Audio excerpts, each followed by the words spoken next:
Hello, welcome to Revenant Reads. I'm Vin, and this is a wrap-up video for the Booktube event, Ghosts of Christmas Past, Resurrecting a Tradition.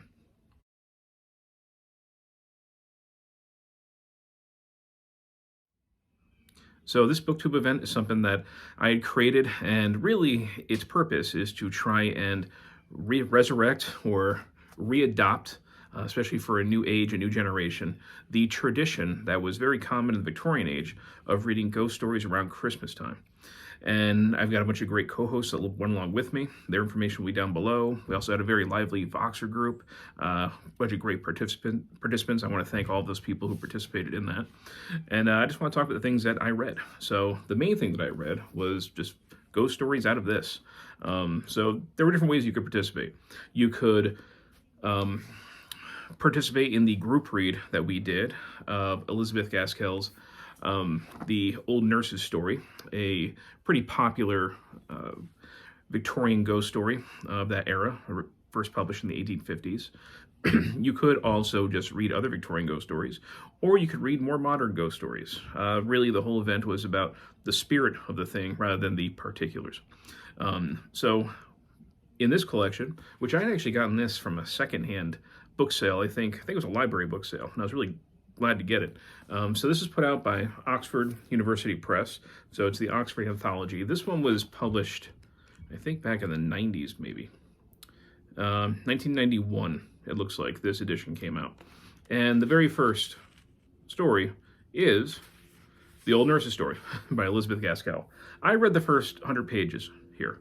So these are the different stories that I read. So there was The Old Nurse's Story from 1852 by Elizabeth Gaskell, an account of some strange disturbances in Ongier Street, I don't know if I'm saying that right, from 1853 by J.S. Le Fanu, The Miniature from 1853 by J.Y. Ackerman, The Last House on C Street from 1856 by Dinah Mullock, To Be Taken with a Grain of Salt, 1865 by Charles Dickens, The Botathen Ghost, 1867 by R.S. Hawker, The Truth, the Whole Truth, and Nothing But the Truth, 1868 by Rhoda Broughton, The Romance of Certain Old Clothes, 1868 by Henry James. And that's where I stopped. So I also had read A Christmas Carol, and we'll talk about that pretty briefly after this. So of those stories, I pretty much immersed myself in early Victorian ghost stories. So nothing past the 1860s, I think, if I remember those dates correct. Yeah. And there were some gems in there. Some of them, they're pretty generic. There weren't too many surprises in this collection, but I did really like, especially the first one, The Old Nurse's Story. So, Elizabeth Gaskell's. We have a story of this, the titular old nurse. She's caring for her young charge, and she's talking to that little girl about when she was the nurse for her mother. So she was like a teenager then, and her mother was a young girl. And the sort of weird, ghostly hauntings that she witnessed during that time. And they revolve around these two elderly women. It was essentially an noble woman and her servant, and they are inside this sort of old, decrepit mansion with a couple of servants, but it's a very kind of traditional Gothic setting. There are, areas that are closed off. There are old paintings. There are mysterious happenings. But I think there's maybe an interesting transition that happens during this time. And this is something I want to look into more. I'm not being instructive here. I'm just speaking out loud about some of the thoughts that I had. I know in late 18th century and early 19th century English Gothic, the supernatural tended to be explained. So if there was something that was maybe a ghost or a haunting, it would usually get explained away as something that was mundane, maybe somebody tricking somebody else. So ghosts were generally not real in English Gothic. But here we start having these short stories, and the ghosts are very much real in these. And I think that was maybe a pretty important transition in ghostly literature, possibly. Again, I'm not speaking as an expert. I'm just speaking as somebody who's observing the things that I've read. So I really enjoyed Gaskell's story. It's taken from a female perspective. Pretty much all the characters are women. It seemed very progressive in that way. It seemed like there was a commentary. I don't know exactly about patriarchy, but certainly about people in power, whether it be through gender or through class, that were able to sort of wield vicious judgment and anger and not be able to take that sort of thing back, not be able to walk back from that. There were some pretty creepy moments. We had a little girl, ghostly girl, banging on glass, asking to be let in. She couldn't be heard. I really liked that scene. But it was pretty good. It was about not even 20 pages, but it was a good story. The other one that was a standout for me was the second story by J.S. Le Fanu, an account of some strange disturbances in Angier Street. So there you have two medical students, and one of them, their father had bought some real estate. They bought a bunch of houses, and one of those houses was not occupied yet.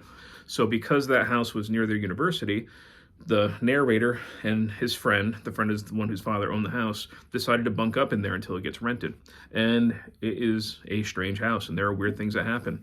There's a dark alcove in one of the rooms. There's an old man at night leering at them from the bed, a giant rat going downstairs, and it was fun. I really liked that one a lot. I like the voice of the protagonist. There's a little bit of humor in there, but still actually pretty creepy. That was really, out of all the ones that I read, that might be my personal favorite, with The Old Nurse's Story coming in second. The other one that I didn't really mind, that stood out to me, just because it was kind of quick and fun, was, I believe it was this one, The Truth, the Whole Truth, Nothing But the Truth by Rhoda Broughton. That's an epistolary story. So we have two women who are basically writing back and forth to each other, and we're reading their letters. The first woman, she had rented a house for the second woman. The first letter, she's basically letting her know that, hey, I have this place for you. You have a place to stay. And then they're writing back and forth, and of course you find out the place is haunted and pretty dangerous. That was just fun. It was maybe like 10 pages. But yeah, I'm really enjoying these. I'm going to kind of put this away now, and then next year, when we have the event again, I'll probably go through the next 100, and maybe I'll try and read some more modern stuff as well. That's what I had time for. And I also did a reread of A Christmas Carol. So I had read this probably close to 20 years ago.